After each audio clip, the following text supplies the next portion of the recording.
मौका। एक बार एक नौजवान लड़का रेलवे स्टेशन पर पहुंचा और स्टेशन पर पहुंचकर टिकट काउंटर पर गया और वहां जाकर कहने लगा कि मुझे एक टिकट दे दो। काउंटर पर बैठे व्यक्ति ने उससे पूछा कि आपको कहाँ का टिकट चाहिए। लड़के ने कहा टिकट दे दो। आपको बात समझ नहीं आ रही है, मुझे टिकट दे दो।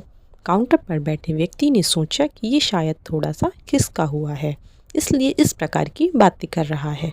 काउंटर पर बैठे व्यक्ति ने फिर से पूछा कि अरे भाई साहब, आपको कहाँ का टिकट चाहिए, बताइए तो।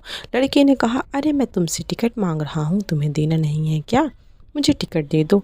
अब काउंटर पर बैठे व्यक्ति को थोड़ा सा गुस्सा आ गया और उसने उस व्यक्ति को भगा दिया और कहा पीछे बहुत सारे लोग खड़े हुए हैं, तुम यहाँ से चले जाओ वरना मैं पुलिस को बुला लूँगा। वो लड़का थोड़ा सा गुस्सा हुआ और वहाँ से चला गया और उसके बाद वो प्लेटफॉर्म पर आ गया जहाँ पर बहुत सारे लोग खड़े हुए थे और किसी ट्रेन का इंतज़ार कर रहे थे।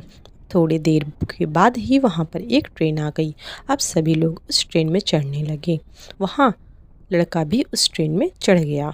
अब मैं सभी से एक प्रश्न पूछना चाहती हूँ जिसका जवाब आपको मुझे देना है। आप बताइएगा कि वह लड़का अब कहाँ पर पहुँचेगा। हाँ, आप बताइए कि वह लड़का अब कहाँ पर पहुँचेगा। आप मुझे बताइए वह लड़का वहाँ पहुँचेगा जहाँ वाकई में उसे जाना है या फिर वो वहाँ पहुँचेगा जहाँ पर वो ट्रेन उसे ले जाएगी। जी हाँ, बिल्कुल सही कहा आपने। वह लड़का वहाँ पहुँचेगा जहाँ वो ट्रेन लेके जाएगी। अब आप भी अपने आप से पूछ कर देखिए कि आप भी बिना लक्ष्य वाले ट्रेन में सफ़र तो नहीं कर रहे। कई बार आप भी अपने माँ बाप को दिखाने के चक्कर में, अपने दोस्त यार को दिखाने के चक्कर में बिना लक्ष्य वाले ट्रेन में बैठ जाते हैं और उन्हें कुछ करके दिखाना चाहते हैं। क्या आपको लगता है कि ये सही है? अब ट्रेन में बैठा व्यक्ति चला जा रहा है, लेकिन कुछ दिन के बाद वो बोर हो जाता है, परेशान होने लगता है कि ये मैं कहाँ जा रहा हूँ। और फिर थोड़े दिन के बाद उसे एक स्टेशन दिखता है और बहुत सारे लोग उतर रहे होते हैं और फिर वो भी वहाँ पर उतर जाता है। लेकिन स्टेशन पर उतरने के बाद उसे ये समझ में आता है कि मुझे यहाँ आना ही नहीं था, मुझे तो कहीं और जाना था।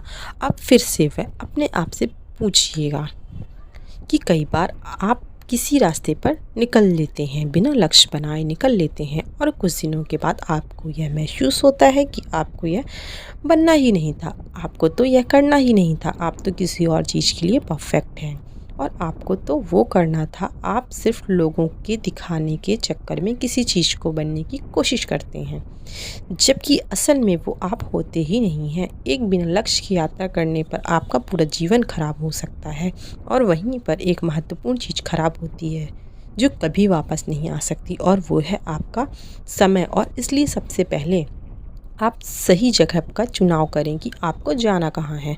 उसके बाद स्टेशन पर जाकर अपनी सही ट्रेन ढूंढें, क्योंकि वहाँ पर बहुत सारी ट्रेनें होंगी, बहुत अलग अलग ट्रेन में चढ़ रहे होंगे, लेकिन आपको अपनी ट्रेन ढूंढना है जो आपको अपने सही लक्ष्य पर पहुंचाएगी। यदि आप किसी को दिखाने के लिए कोई भी काम कर रहे हैं तो आप उसे आज ही छोड़ दीजिए और अपने एक सही लक्ष्य का चुनाव कीजिए जो आपको एक सही यात्रा पर पहुंचाएगी। कई लोग अपने जीवन में बिना लक्ष्य के घूमते रहते हैं, भटकते रहते हैं, परेशान होते रहते हैं और जीवन के अंत में कहते हैं कि मैंने अपने जीवन में कुछ नहीं पाया। क्या आप भी उनमें से एक बनना चाहते हैं या फिर एक सही लक्ष्य का चुनाव करके अपने जीवन को खुशी खुशी प्रसन्नता से जीना चाहते हैं? फैसला आपका है। धन्यवाद दोस्तों। यदि आपको ये मेरी छोटी सी स्टोरी पसंद आई हो तो प्लीज़ मेरे चैनल को लाइक एंड सब्सक्राइब करें।